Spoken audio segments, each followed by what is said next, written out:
Because when it comes down to Group B, it is very even throughout when it comes down to the points. Is this going to be the first time that Team Falcons get a 2-0 victory as according to Mirko's predictions? Well, we're going to have to find out in the Land of Dawn.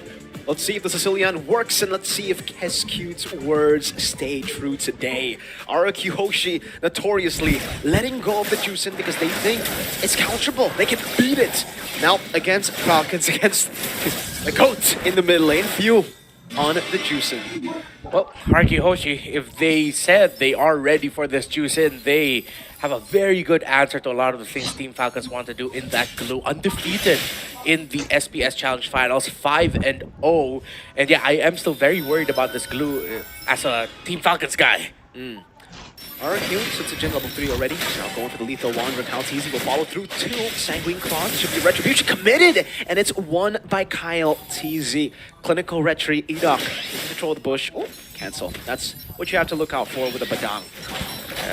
Again, I'm also really looking forward to seeing how Ogun will handle what could be a very bad time for him if he can mitigate that. So far in the lane, in terms of trading the EP, Super Marco does usually have a bit of a difficult time against that Claude. Ogun might get caught. Sanguine Claws dodged away from. Good maneuver from Ogwin. RRQ just going to get Sutsujin to level 4. Calteezy cuts it away.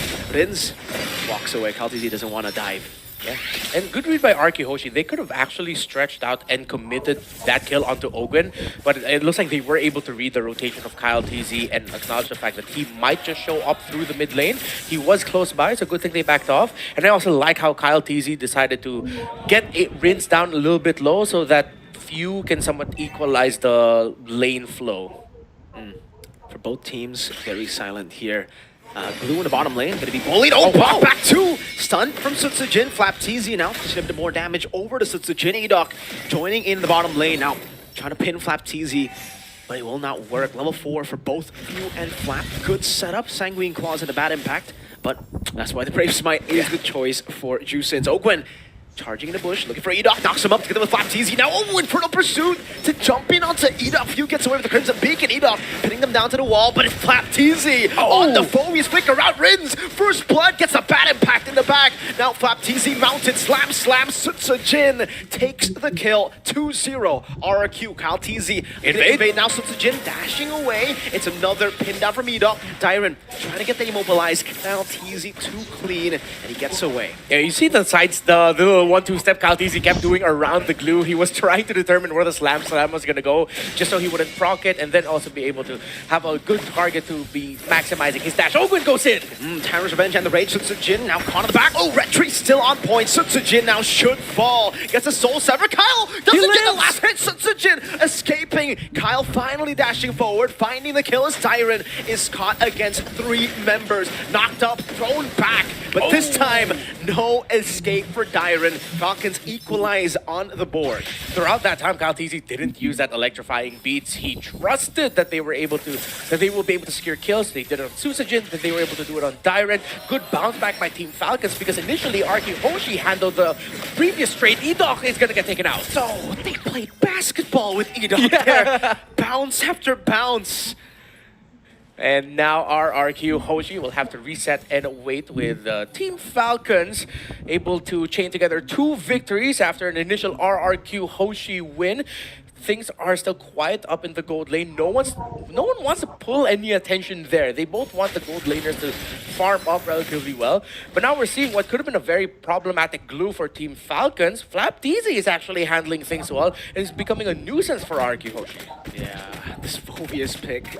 We already kind of, mentioned it earlier when we saw the stats. Most banned by opponents. And this is why FlapTZ, when he gets a damage dealer, when he gets anything with a reset, I honestly feel like it's a reset here. He's a reset player. Yeah. Like on the Phobius, on the Arlet, he's just a beast. Now Dyron, first through the split. You can see the Infernal Pursuit there.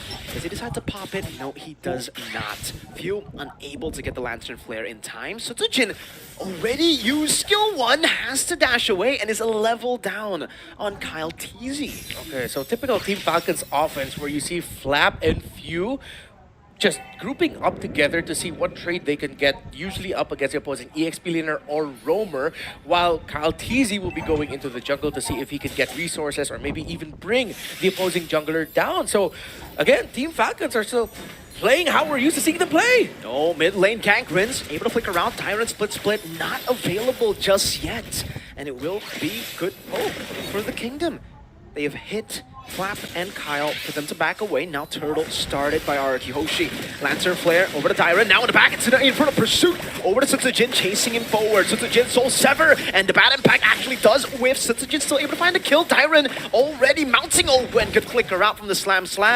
And it will now just be both teams backing away. Not really wanting to commit. Risky. They're just poking the Turtle down. Right, risky here for Kyle TZ. He's not the healthiest. Already had to dash out. Kyle back and forth, Sanguine Claws whipping Retribution. Oh! Kyle Tyrant's Revenge onto 2. Now the Blazing Duet on from Toy, but it's a double for Kyle TZ. And Team Falcons get the dub. That was such a clutch Tyrant's Revenge coming in from Ogun. That just led to that 2-kill for Team Falcons and even getting the turtle.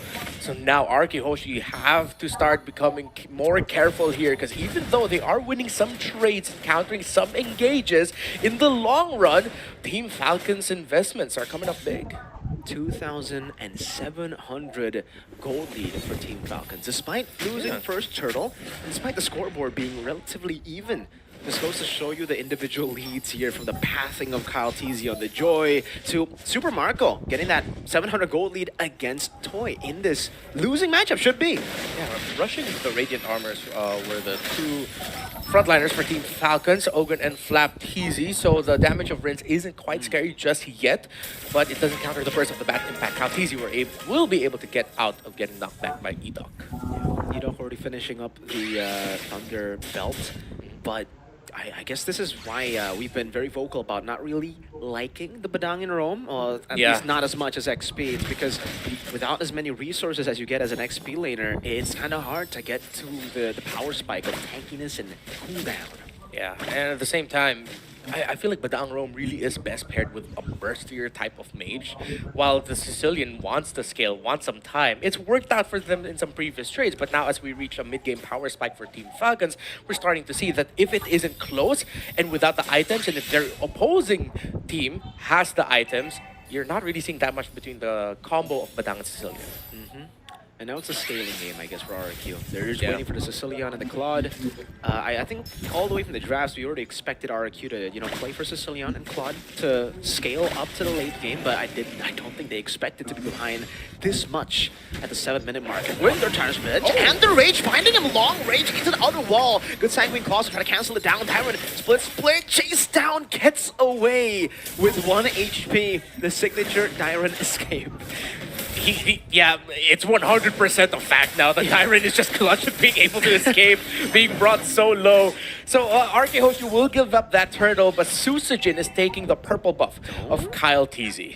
Let's see if they read it in time. Sutsujin recalling in the bush. They don't- What charging Sutsujin gets away just in time, and RRQ will look for the trade. Yeah, at this point, mirroring and looking for plays around the cross map is the best thing, the only thing they can do. Yeah, you gotta appreciate also how RRQ Hoshi has been rotating this. Even though Team Falcons does have the lead, they're still getting resources somewhere for either Sutsujin or Toy. Toy is level 10, only 1 behind Super Marco. Super Marco is leading the farm, but by only around 1,000. Oh, Revenge Rage. Edok forced to flicker out. Tyrant caught in the bad spot. Slam, pass away. Gets knocked out with the Lantern Flare. This time, okay. Infernal Pursuit.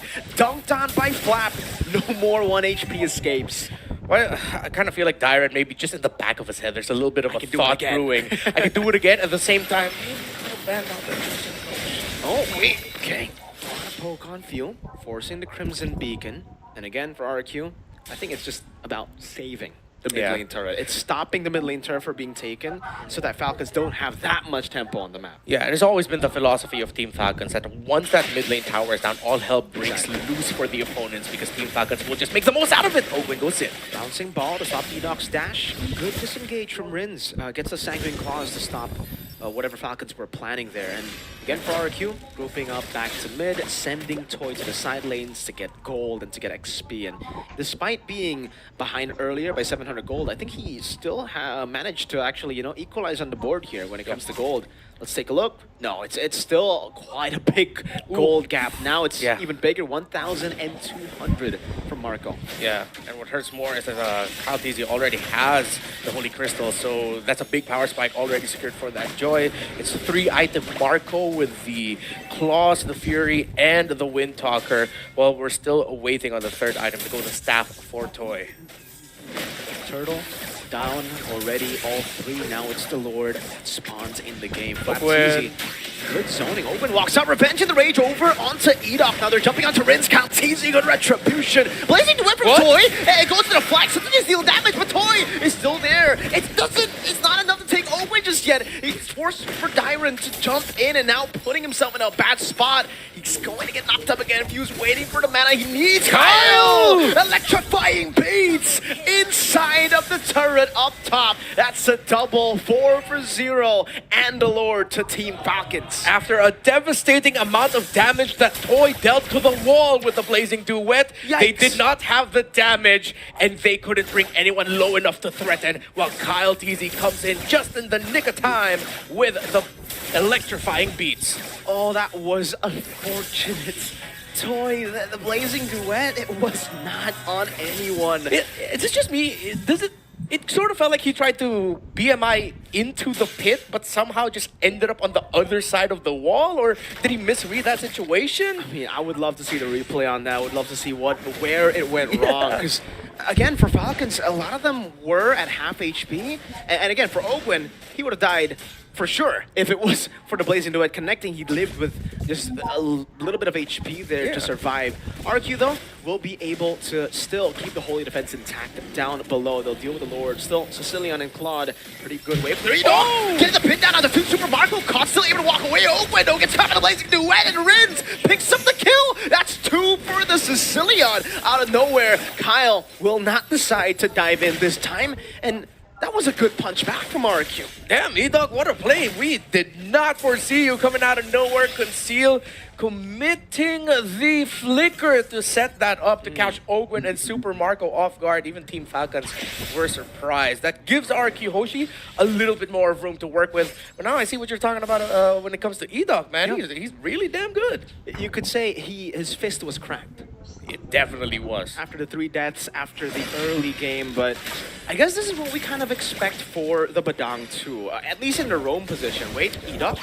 Okay. Yeah, because you take a bit longer to get to your item power spikes. I don't know, is this the item power spike already? Kyle is poking with the electrifying beats. He has the Oracle, Thunderbelt, and the Conceal with Toughness. Yeah, I think that's more than enough because you just want the big CDR coming in from the Oracle. Plus, fortunately, we can't see how much stacks he has on the Thunderbelt, but he could be in a healthy. He could be in a healthy amount because he's not dying fast. It's taking quite some time to even take E-Dog down. He got the Thunderbelt relatively early, I would say. So, been stacking on Ogwin perhaps a lot of times. Yeah, again, this is a pick where when you get Thunderbelt, the stacks can go crazy. You get a stack for every single first kill you throw that lands. So, yeah, quite easy. Oh, speaking of stacks, Rins is starting to deal quite a bit of damage. That's both the front lines of Falcons taking a Sanguine Claw, bad impact, down to half, forced to regen. 3 items that the Sicilian already has. It's a Crown Toy. Okay. A little bit deep. Oh, we goes in! Charge bench and the Rage! Now Super Marco coming in, Blazing Duet with the Crown! Dealing damage, not enough to take anyone down. Kyle TZ is godlike. Edok almost brought back by that Crimson Beacon. Somehow Ogwin and Flap are the ones that live with a sliver of HP. They survive long enough. Sutsujin, if he tries to steal this, it might be a little bit too much. But with frontliners unhealthy, Team Falcons are still taking the slow approach, respecting the Badang and the Suyo and what they can do. Kyle, electrifying beats already. I don't think they'll go for the steal. It'll be free for Team Falcons. And 12-5, still massive gold lead here for Team Falcons as they now look to siege again. But what is going to be the angle to attack the Sicilian and Claude in the base? Yeah, they have to try and see if they can slow front to back it. It'll be way too risky at this point. Although Kyle TZ will have the damage if he can get to Rins to burst him down.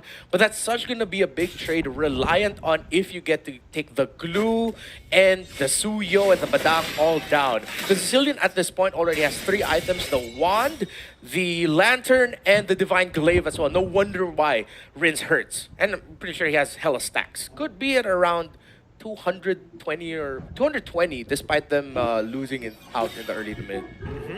Item-wise, he's doing good too. Great farming so far. Actually, ahead of the Juicin currently on the Sicilian. Suyo sent up top.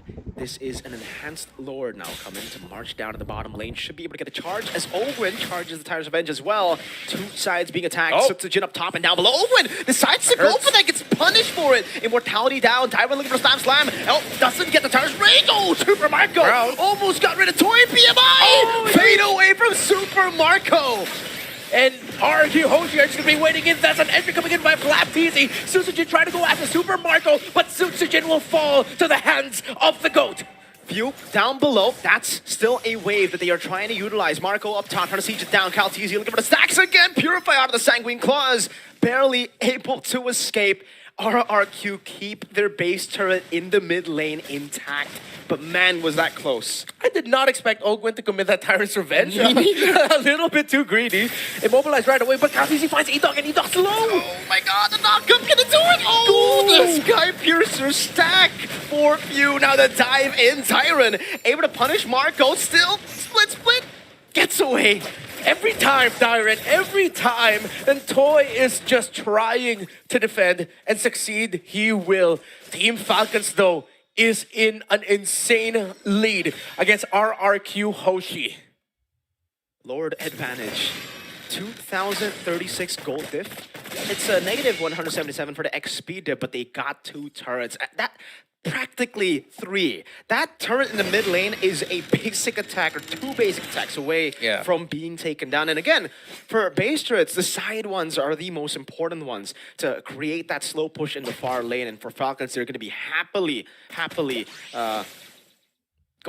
taking the Lord right now. I mean, 16 seconds on the Lord. It's a slow push down below. Toy cannot handle it alone. I don't think they can do it fast enough. Yeah, they shouldn't get out of the base here. They can try to get vision, but at this point, committing a full fight is going to be so risky, especially if they do it at the time where Super Marco is just hovering around the mid. And this is another classic Team Falcons play, despite them being in the league. Ogwin and Super Marco pairing up together on the bottom side, opposite of where the Lord is. They're trying to see what they can get there. They're looking at the purple buff timers at the same time. So this is just old school Team Falcons that we're seeing. And now the threat of Super Marco split pushing means that RRQ Hoshi need to see that they actually cannot get any information where the Irithel is. High chance that that means Irithel is not close to the Lord. I think they use the conceal over to Rins. Heavy crossbow as well. Flicker out from Rins in the mid lane, almost getting caught. But there's a fight here too. E-Dog gonna be caught in the electrifying beast. Flicker to the wall. In front of pursuit from Flap. Up front, down, back again to Dyron. 2 for 0. A forced error from both sides of the map by Team Falcons. Yeah, and that was such a good read because they know that the Sicilian in every team fight is their biggest problem. All the damage that Rins would dish out. So doing what Ogwin and Super Marco did, the conceal to find Rins, at the same time Team Falcon said, oh, the Sicilian's out here, cool, we'll just go ahead and fight this despite it just 3 versus 4. They could handle it. And now with a Lord that they have with 3 waves, that mid lane turret will be taken down. Caltesi and the stacks to zone them away. RRQ, do they have what it takes to defend against this siege now? Well, as long as Rins puts himself in a very healthy position, they should have it. But the entry of Toy with the Blazing Duet will come in big too. Kyle TZ's Electrifying Beast every time has always been late entry. It's the reason why he's 8-0-7. He is deathless. RRQ Hoshi cannot overcommit at the start of the siege because if they do, they'll just be susceptible to Kyle TZ coming in late, wiping them out and Team Falcons winning it. I think that's an evolved Lord too, to make things tougher for RRQ. Sutsujin trying to deal with the wave in the bottom lane. Again, it's a conceal from Ogwin. He walks up, forces Sutsujin to use the retribution. E-Dog cancel out the conceal and the charge. Dyron melted down, force a flicker back. Oh, what happens in the back line? Kyle TZ melting everything. everybody. Kyle on the base. Kyle on RRQ.